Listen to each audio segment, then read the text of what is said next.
लेकिन आप देश की छवि के साथ खिलवाड़ करने में एक मिनट नहीं लगाते, आप और आपकी पूरी पार्टी। जो शब्द कल प्रधानमंत्री ने कहे, कहा जाता है कि उन्होंने कहे भटिंडा एयरपोर्ट पर अधिकारियों को थैंक यू कह देना मुख्यमंत्री को कि मैं भटिंडा एयरपोर्ट तक जिंदा लौट आया हूं, ये शब्द शोभा देते हैं। ये शब्द पूरे विश्व ने सुने होंगे। क्या आप संदेश देना चाह रहे हो विश्व को? क्या हम एक बनाना रिपब्लिक हैं? किस तरह की जुबान है ये? तथ्य यह भी है कि आपके गृह राज्य मंत्री टेनी साहब आज भी आपके गृह राज्य मंत्री बने हुए हैं। 3 दिन हो गए हैं चार्जशीट में उनके पुत्र का नाम आए हुए, आपने एक्शन नहीं लिया। तथ्य यह भी है कि 700 मृत किसान मुआवजे के लिए उनके परिवार आज भी प्रतीक्षारत हैं, आपने एक्शन नहीं लिया। एमएसपी पे कमेटी नहीं बनी। ये तमाम तथ्य आपके सामने हैं, तो विरोध होता है।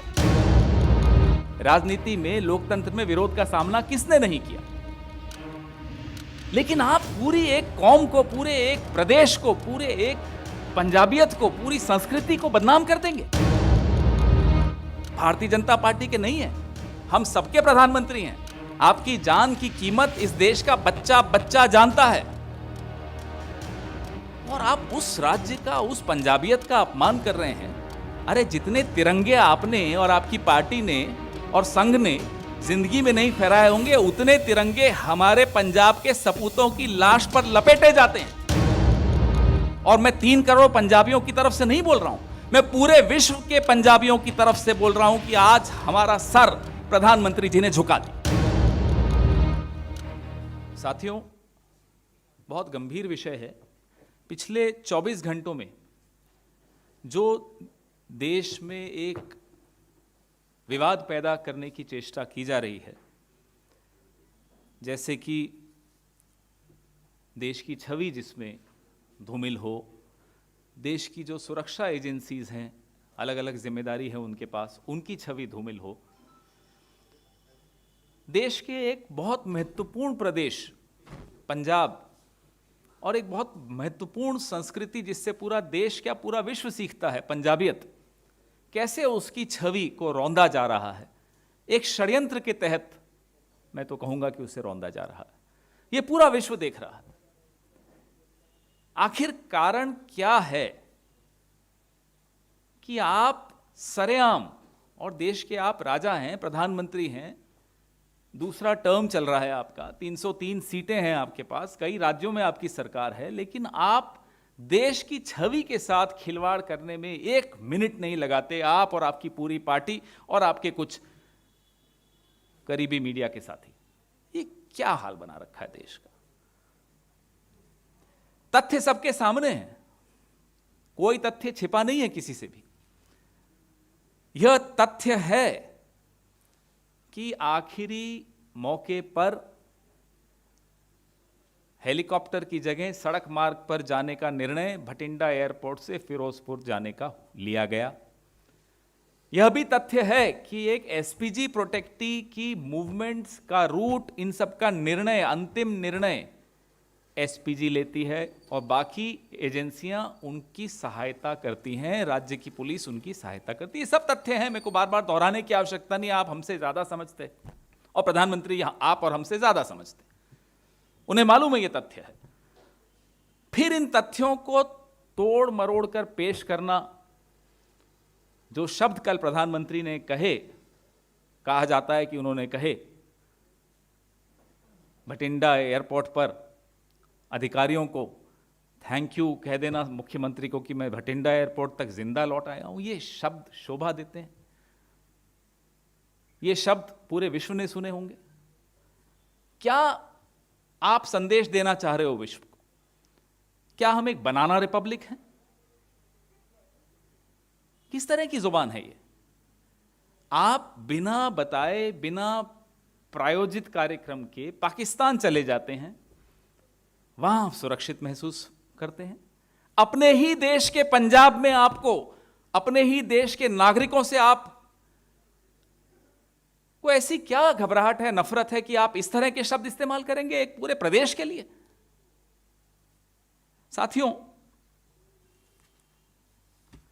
तथ्य यह भी है, और इन तथ्यों से कोई नावाकिफ नहीं है, खासतौर पे प्रधानमंत्री, कि किसान कुछ मांगों को लेकर दुखी हैं, व्यथित हैं, परेशान हैं। तथ्य यह भी है कि आपके गृह राज्य मंत्री टेनी साहब आज भी आपके गृह राज्य मंत्री बने हुए हैं। 3 दिन हो गए हैं चार्जशीट में उनके पुत्र का नाम आए हुए, आपने एक्शन नहीं लिया। तथ्य यह भी है कि 700 मृत किसान मुआवजे के लिए उनके परिवार आज भी प्रतीक्षारत हैं, आपने एक्शन नहीं लिया। एमएसपी पे कमेटी नहीं बनी। ये तमाम तथ्य आपके सामने हैं। तो विरोध होता है राजनीति में, लोकतंत्र में विरोध का सामना किसने नहीं किया? लेकिन आप पूरी एक कौम को, पूरे एक प्रदेश को, पूरे एक पंजाबियत को, पूरी संस्कृति को बदनाम कर देंगे। मैं कुछ और उदाहरण आपके सामने रखना चाहता हूं तारीखों के साथ। 22 सितंबर 2017, बड़ा ध्यान से सुनिएगा। लंका गेट नामक इलाका है वाराणसी में, प्रधानमंत्री की कॉन्स्टिट्यूएंसी है।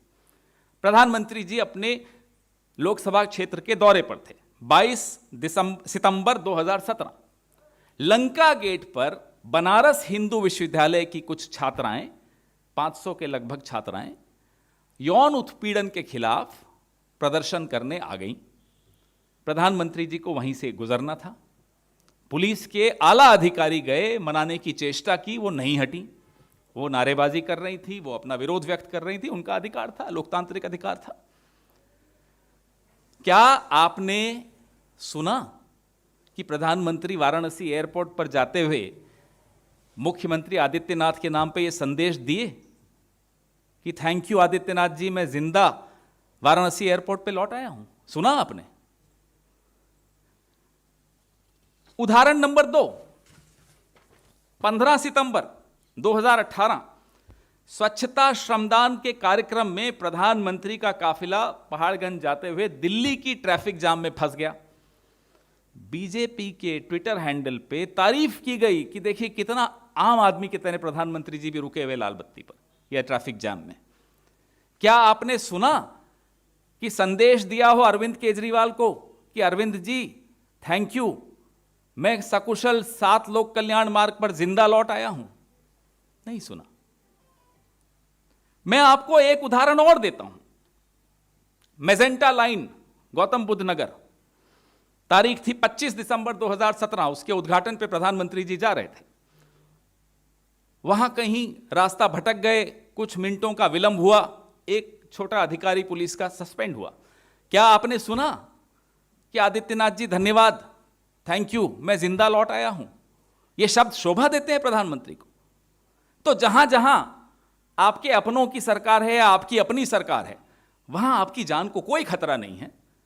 वहां आप बर्दाश्त कर लेते हो ट्रैफिक जाम में फंसना और अपनी तारीफ और करवा लेते हो।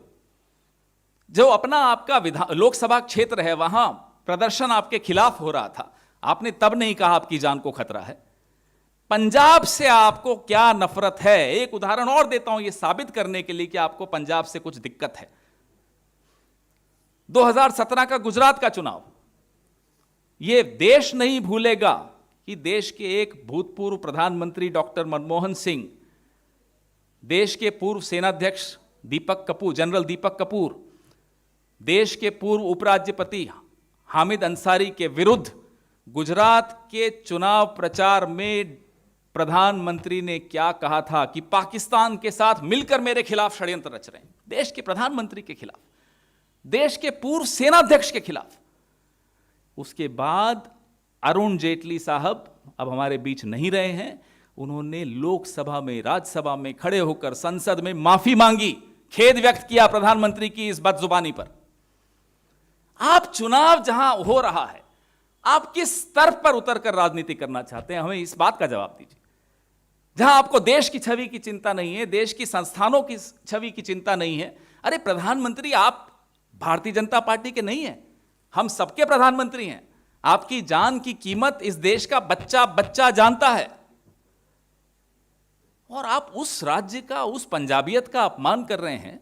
अरे जितने तिरंगे आपने और आपकी पार्टी ने और संघ ने जिंदगी में नहीं फहराए होंगे, उतने तिरंगे हमारे पंजाब के सपूतों की लाश पर लपेटे जाते हैं।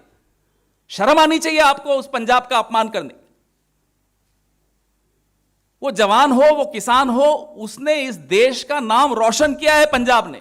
और मैं 3 करोड़ पंजाबियों की तरफ से नहीं बोल रहा हूं, मैं पूरे विश्व के पंजाबियों की तरफ से बोल रहा हूं कि आज हमारा सर प्रधानमंत्री जी ने झुका दिया। इस तरह का अपमान करेंगे आप हमारे राज्यों का? इस तरह का अपमान करेंगे हमारे महत्वपूर्ण राज्य की संस्कृति का, जिसका पूरे विश्व में बोलबाला है? क्यों? क्योंकि आपकी रैली में भीड़ नहीं आई, क्योंकि किसान आपसे नाराज हैं। 1982 में इंदिरा जी प्रधानमंत्री थी, उत्तर प्रदेश गई, रास्ते में उनका काफिला बेरोजगार नौजवानों ने रोका। मुख्यमंत्री नारायण दत्त तिवारी जी थे, रुकी, ज्ञापन लिया, उनको गवर्नर हाउस में बुलाया, उनसे चर्चा की और खुशी खुशी वो चले गए। 80 के ही दशक में मैं उदयपुर में था, पढ़ता था, राजीव गांधी आए थे, गांधी ग्राउंड में भाषण दे रहे थे। अचानक सभा स्थल में छात्रों ने नारेबाजी शुरू कर दी उनके खिलाफ। उन्होंने वहीं माइक से उनसे संवाद शुरू कर दिया। फिर सर्किट हाउस में उनको बुलाया, उनसे बात की। अरे अपने ही देश के हैं ये प्रदर्शनकारी। अगर चलिए आप नहीं मिलना चाहते, आपको आपत्ति है प्रदर्शनकारियों से मिलने में, आपकी इच्छा, हम आपको उसमें नहीं बोलना चाहते, आप अपना शैली है आपकी, नहीं आप विश्वास रखते लोकतंत्र में, मान लेते हैं। आप 15 मिनट तो देंगे स्थानीय पुलिस को रास्ता साफ करने में? आपको नहीं मालूम था कि पूरे प्रदेश में बड़ी मुश्किल से किसानों को हटाया जा रहा था, मनाया जा रहा था मुख्यमंत्री द्वारा? क्या चाहते थे आप? उन पर गोली चला देते? आपने तो कीलें बिछा दी थी ना यहां सड़कों पर। क्या चाहते थे आप? आप नहीं मिलना चाहते थे, मत मिलिए। 15 मिनट दे देते, साफ हो जाता, चले जाते। तीसरी चॉइस थी आपके पास कि आप कोई और रास्ता ले लेते। आपने क्या चुना? पूरे पंजाब को, पूरी पंजाबियत को, सबको बदनाम करना। अरे मेरे खिलाफ साजिश हो गई, अरे मेरे खिलाफ साजिश हो गई। शर्म आनी चाहिए इस तरह की भाषा बोलते हुए। एक एक पंजाबी अपनी जान पर खेल के रक्षा कर सकता है अपने प्रधानमंत्री की, वो किसी पार्टी का हो प्रधानमंत्री, कोई फर्क नहीं पड़ता है।